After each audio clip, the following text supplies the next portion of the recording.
কোথাও দাপুটে শিক্ষকরা গা ঢাকা দেয় আর কোথাও তৃণমূলের দাপুটে নেতা। হ্যাঁ, শেখ শাহজাহানের কথাই বলছি। 25 দিন পার হয়ে গেছে, মানে প্রায় 1 মাস হতে যাচ্ছে, এখনো অধরা শাহজাহান।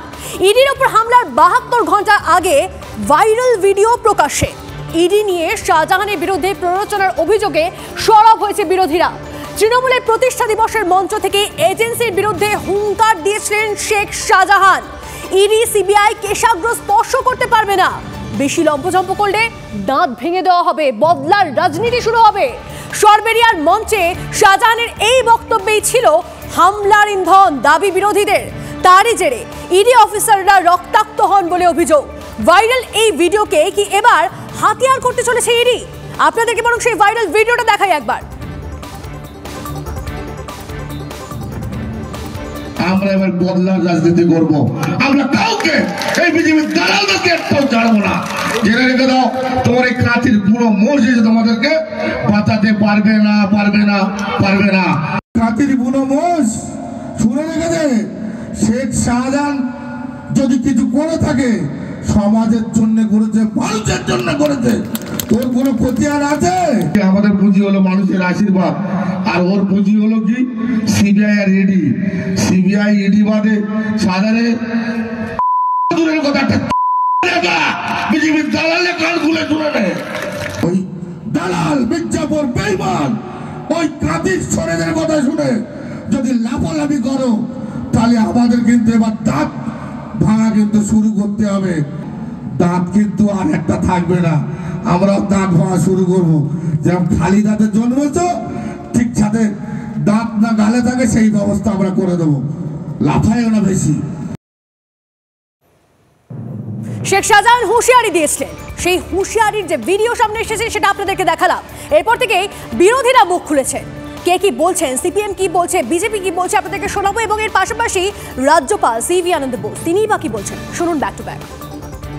শেখ শাহজাহান সন্দেশখালীর বাইরে তার পক্ষে নিরাপদ নয়। সে সন্দেশখালীর বিভিন্ন দ্বীপে আত্মগোপন করে আছে, সংগঠনের ব্যক্তির বাড়িতে থাকার চেষ্টা করছে। আমার কাছে খবর আছে গড়াকাটি থেকে 3টে বাইকে করে দাউদপুরের দিকে রওনা দিয়েছে। ডুগডুগি বাজারের কাছে মনোরঞ্জন পাইক বলে একজন ব্যক্তি, যা তাদের সংগঠনের খুবই পরিচিত লোক, তার বাড়িতে সে আত্মগোপন করেছিল। আমার আশঙ্কা যে কোনো সময় ও ওই দিক থেকে বাংলাদেশে চলে যেতে পারে। আজকে সিট গঠন হয়েছে, ফলে যে পুলিশ, যে রাজ্যের পুলিশ তাকে পাহারা দিচ্ছে, তাদেরকে কেন্দ্রীয় গোয়েন্দা কতটা তাদের সাহায্য পাবে জানি না।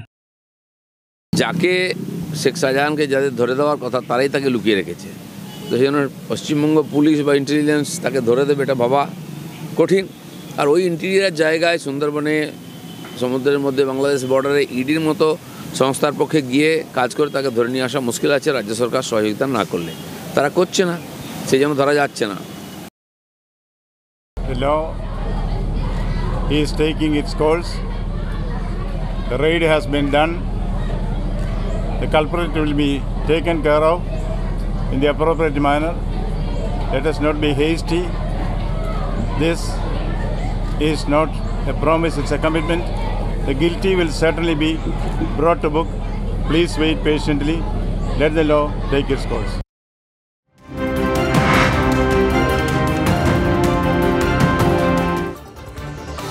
দেখুন, 25 দিন পার হয়ে গেছে কিন্তু টিকি ছোঁয়া যাচ্ছে না সন্দেশখালীর বেতাজ বাদশার। অথচ মেঘনাদের মতো আড়াল থেকে দিব্যি অডিও বার্তা দিয়ে যাচ্ছেন। কখনো শুভেন্দু, কখনো সিপিএম এর প্রাক্তন বিধায়ক শাহজাহানের খোঁজ দিচ্ছেন। ইডির ডাকো থোড়াই কেয়ার। হাজির আইরিয়ে আগাম জামিনের আবেদন করছেন। এই নিয়ে কথা বলবো সিজার, আমাদের প্রতিনিধি আমাদের সঙ্গে রয়েছেন, সরাসরি সিজারের সঙ্গে কথা বলবো। সিজার, এই যে বারবার করে আমরা দেখছি শেখ শাহজাহান তিনি অন্তরালে থেকে অনেক কিছুই করছেন, কিন্তু সশরীরে তাকে কোথাও দেখা যাচ্ছে না, সশরীরে তাকে কোথাও পাওয়া যাচ্ছে না। দেখো, আগাম জামিনের আবেদন তিনি জানিয়েছিলেন, আজকেই শুনানি হওয়ার কথা ছিল, কিন্তু এনফোর্সমেন্ট ডিরেক্টরেটের পক্ষ থেকে সেটা আপত্তি জানানো হয়েছে এবং তারা জানিয়েছেন যে তাদের প্রিপারেশনের প্রয়োজন রয়েছে এবং সেই কারণে পিএমএলএ আদালতের যিনি বিচারক তিনি আগামী 3 তারিখ এই আগাম জামিন মামলায় পরবর্তী শুনানির দিন ধার্য করেছেন। এবং যেটা ইডি সূত্র থেকে জানা যাচ্ছে যে তারা এই আগাম জামিনের তীব্র বিরোধিতা করবেন, কারণ তারা মনে করছেন শাহজাহানকে জিজ্ঞাসাবাদ করা দরকার। এবং অন্যদিকে শাহজাহানের যেটা আশঙ্কা যে তিনি ইডি দপ্তরে হাজিরা দিলে তাকে গ্রেপ্তার করা হতে পারে এবং সেখান থেকেই তিনি আগাম জামিনের আবেদন জানিয়েছেন। বেশ, ধন্যবাদ সিজার।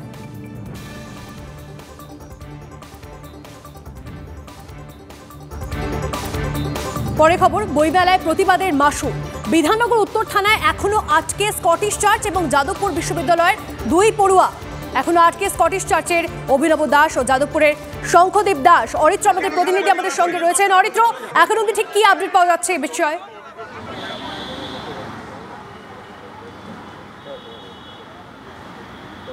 দেখো, গতকাল বইমেলায় গিল্ড অফিস অভিযানের বিরুদ্ধে একটা অভিযোগ ওঠে এবং সেই ঘটনায় কিন্তু 17 জন ছাত্রকে গ্রেপ্তার করা হয়েছিল, যার মধ্যে 15 জনকে ছেড়ে দিলেও 2 জনকে কিন্তু গতকাল রাত্রে আটক করে বিধাননগর উত্তর থানার পুলিশ। এবং যেটা জানা গেছে যে তাদের বিরুদ্ধে কিন্তু মামলা দায়ের করা হয়েছে।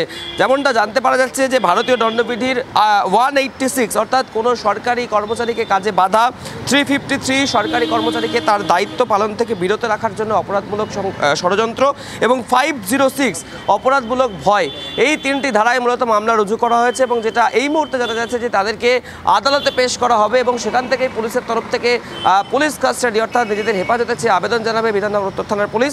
এবং কি কারণে এই জমায়েত, কি কারণে গিল্ড অফিসের অভিযান বা গতকাল যে পরিস্থিতির সৃষ্টি হয়েছিল তার পিছনে অন্য কোনো কারণ রয়েছে কিনা সেই বিষয়গুলি জানার চেষ্টা করা হবে। তন্নিষ্ঠা।